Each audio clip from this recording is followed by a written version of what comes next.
As I mentioned, it's primarily a mid-rangey token deck with combo kill. It's running... I'll start with the Misguide Herald package, which is very important, because the Misguide Herald package is just super powerful. So in order to run Misguide Herald, we want to include, I would like, at least 23 one-cost champions. And in our deck specifically, we have the Crystal Golem, Street Swindler, the Gudgeon, as a really strong... Oh, and... Where is it?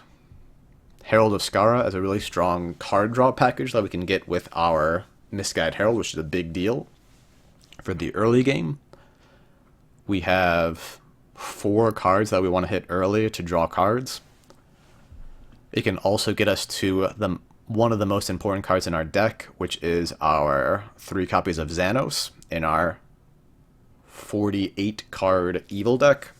And Zannos just absolutely wins games, and I win so many games by just getting Zannos, replaying it again and again and again, making a huge threatening board, and draining my opponent's health, gaining health while taking health from them. That's a large part of how this deck wins, is just drawing a bunch of cards with our Misguide Herald card draw package, and then Zannosing our opponent. And Misguide Herald plus Herald of Scara is able to find our Zannoses a lot earlier than we would normally. And I think that's where we'll stop for right now, since the next match is about to start.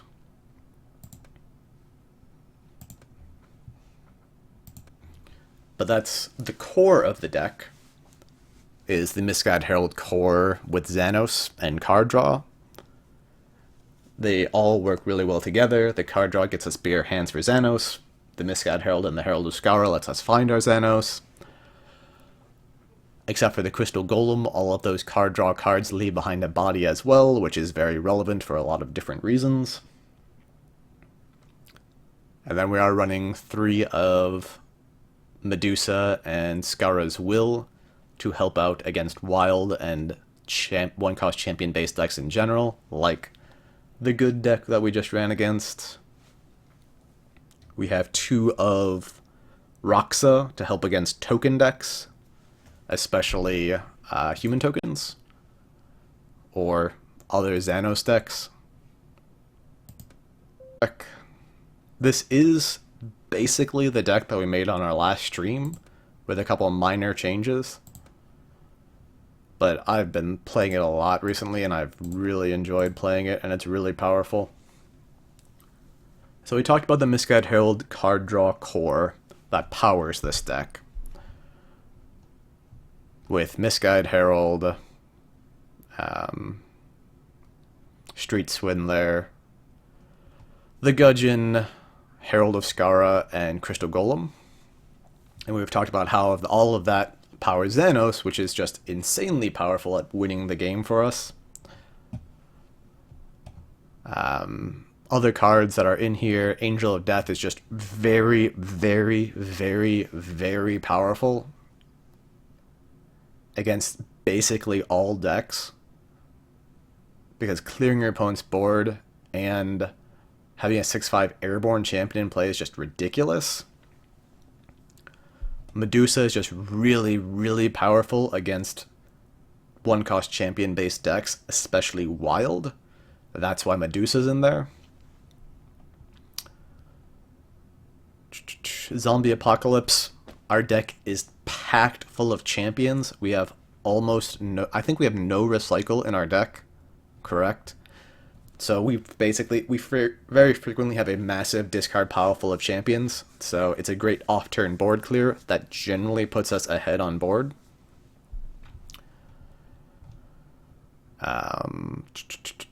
Where was it? Necromancer Lord, the one of. This is a late edition. It's in there because we have great things to get back with it. Zannos, any of our card draw champions, Medusa, Angel of Death, etc. But it's also in there primarily as a one-cost champion to make sure our Misguide Herald percentage is really high, because currently for 1-cost champions we have 3, 6, 7, 9, 12, 15, 18? I must have missed some.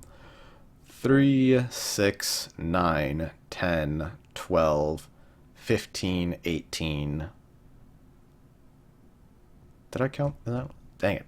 3, 6, 9, 10, 12, 15, 18, 21, 24. Yep, 24. That's the number I like.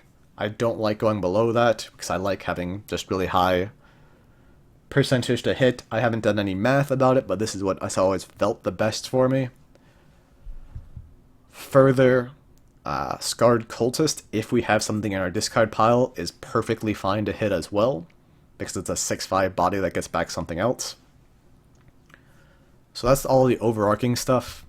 And we have 3 surprise attack with 0 cost wild cards, and that's some of my interesting design decisions, but the reason why we're doing that is I'm fairly sold on the fact that the 3rd surprise attack is better than the first Wolf's Bite or any other wild 0-cost card I could bring. Wolf's Bite is probably what I would bring, because surprise attack with Misguided Herald, with Zannos, with Angel of Death, the Gudgeon even, Raxxa, Necromancer Lord, all of those are really powerful. Also, Herald of Scara. Herald of Scara is really powerful to surprise attack in. Herald of Scara has really been impressing me. I played it with a different version of this, of Evil, and it was really strong in that one as well, but it's been really strong in this one too. I really underestimated it for a long time. But now, the spice. The reason why I love this deck so much is the remainder of the cards in the deck. Primarily our zeros. Plentiful Dead was the late addition. It was Word of Summoning for a while, but Word of Summoning was frequently underwhelming in most situations when I had it in my hand, and I'll explain why later. But first we'll just go through why each of these cards are powerful by themselves. Scarred Cultist has been absolutely amazing in so many situations. It's so insanely powerful. That 6/5 body, as you've seen in both of our games, is super relevant. And then being able to get back any 1-cost champion we want is so powerful. It's amazing at getting back Crystal Golem and Street Swindler to give us off-turn card draw when we need it, because I think we're at like 29, not including Scarred Cultist. It's amazing at getting back Medusas when we need to kill that, Angel of Deaths, but primarily Zannos, because we just want to keep playing Zannos as many times as we possibly can, because that wins us most of our games. So with Scarred Cultist, I'm almost always getting back one of Zannos, Street Swindler, or Crystal Golem. But, depending on the situation, we have a lot of other cards to choose from, especially since, like I said, we have no recycle, so our discard pile keeps filling up until we get Amnesia'd, so we have a nice selection so we can get back what we need when we need it, on turn. Hands from Below is powerful in so many situations, so we're going to come back to it. Guilt Demon is in there as just strong, more discard pile hate, since we have no mass discard pile removal. And a lot of decks right now run a ton of recycle, so usually just banishing 2 cards in your opponent's discard pile at a time is all you really need to do. It's also an off-turn blocker if you need it. 3 damage in the air, solid, just a lot of really solid things about it. And all of the rest of the cards, Eager Necromancer, Hands from Below, and Villify, are just so intertwined in how this deck synergizes with itself that I think I might detour in how I'm explaining this. No, I'll still do it this way. Hands from Below is great for a variety of reasons. It's 0 cost 2 zombies. That's pretty decent on its own. 2 expended zombies. But it also breaks Thought Pluckers, which is a big deal. It breaks Night of Shadows, which is a big deal. If anyone's brave enough to attack with Crystal Golem, it breaks Crystal Golem. It breaks the 6/4 Temporal Enforcer, which sees some play. Just kills a lot of things and gets us zombies, which is important for later. It also has another function, which is important for later. Eager Necromancer is so powerful in a variety of things. If you banish 3 champions with it, it's a 0-cost 7/7 spread over 4 bodies, which is super powerful for many reasons.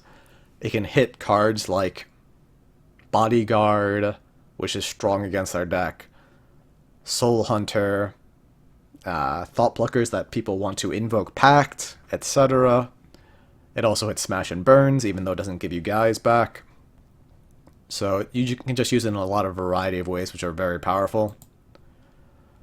And then Villify, 2 demons for 0, 8/8 in stats for 0 is pretty reasonable. 0 cost, break a champion, gain health.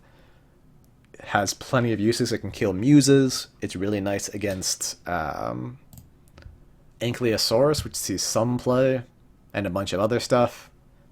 But a lot of the main parts behind that we'll get back to after this next game. And that's the last part we have to talk about, which is one of the most important parts about the deck. That's not what I wanted to do. And unironically, 2 copies of the Risen just won a monthly. And a Plague Zombies. I think we killed 1 person with the Risen. And we killed 1 person with Plague Zombies too. And we killed at least 1 person with Demonic Rising. Oh man. I probably will. I'm glad you enjoy it, and I'm definitely going to put, like I said, I'm definitely putting these games up on YouTube. Oh man, and now we have that deck as able to be copied too, so we went through basically all of the things throughout the course of this stream. But essentially, the last part that I didn't touch upon as much is all the combo potential from our zeros. Because not only are they powerful in their own right that you can use to just do powerful things, but specifically Villify, Scarred Cultist, Eager Necromancer, all of those cards are amazing with the Risen. Eager Necromancer, Hands from Below, is great with our one of Plague Zombies, both for getting more zombies, and for playing Plague Zombies, attacking with all of our zombies at once, and then playing Hands from Below to kill all of them, killing our opponent without them being able to react. And any of these cards, pretty much all of them give you multiple champions to make your Demonic Risings stronger. And Demonic Rising is amazing for finishing your opponent or for shutting down big wild champions, especially with like Breakthrough. Oh, does that count the 2 zombies from Hands too? No. So if you have... We'll do it like this. Say I have 1 zombie in play, I play Eager Necromancer, get 3 more, and then I play Plague Zombies. I'm at a total of 7 in play. We attack with everything, and then play our Hands from Below. The 2 zombies we summon from Hands from Below don't get the Plague Zombies effect, so those won't be added into the total, but we would immediately deal 14 damage to our opponent before passing back priority initiative to them. Oh...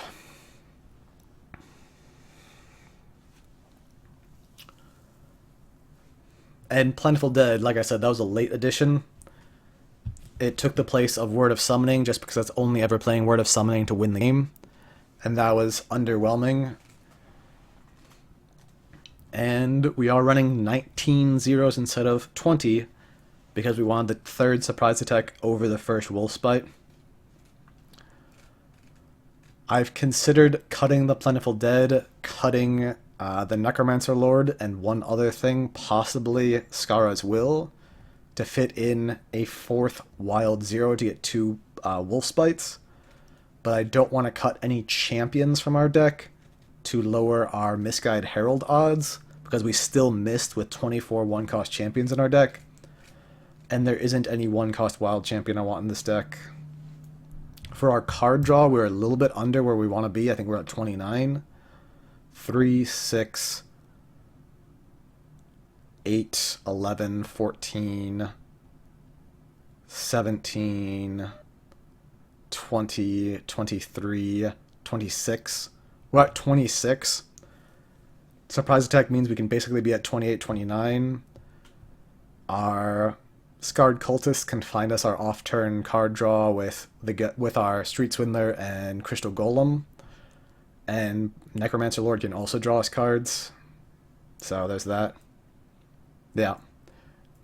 Because of my insistence on getting back off-turn card draw a lot with Scarred Cultist, I generally don't run into hand issues. Of all of the games I've played with this deck, I've only ran into hand issues once.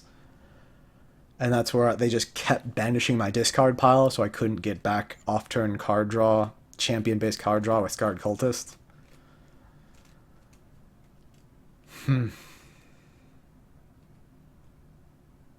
Yeah. But Scarred Cultist is so powerful in this deck. So ridiculously powerful. Like I said before, the main three things I want to get back with it are Street Swindler, Crystal Golem, and Zannos. But getting back Necromancer Lord, Medusa, Angel of Death, Raxxa for some matchups, all of those are really powerful too. Misguided Herald too. Thank you. I really love this deck, yeah. I really, really do. And once again, thank you Cashinoma for continuing to be a subscriber. Oh man, I love this deck. I think this is my favorite deck I've ever played with. Although there are some contenders like the Untargetables deck that was with Steel Golem and Sea Titans, Kongs, Misguided Heralds, and Deadly Raids. And I've run multiple evil token decks before, but the combo aspect of this deck just makes it so much fun. I love putting the fear into my opponents of, if you spend your gold, I'll kill you on my turn. Even when I can't, just getting them to not spend gold on my turn when maybe they should is really nice, but spending gold when they shouldn't, that feels really good. And another thing is, the Zannos frequently reveals my entire hand, so my opponent can act with almost perfect information a decent amount of the game. But because everything we're doing is just so powerful, it usually doesn't matter.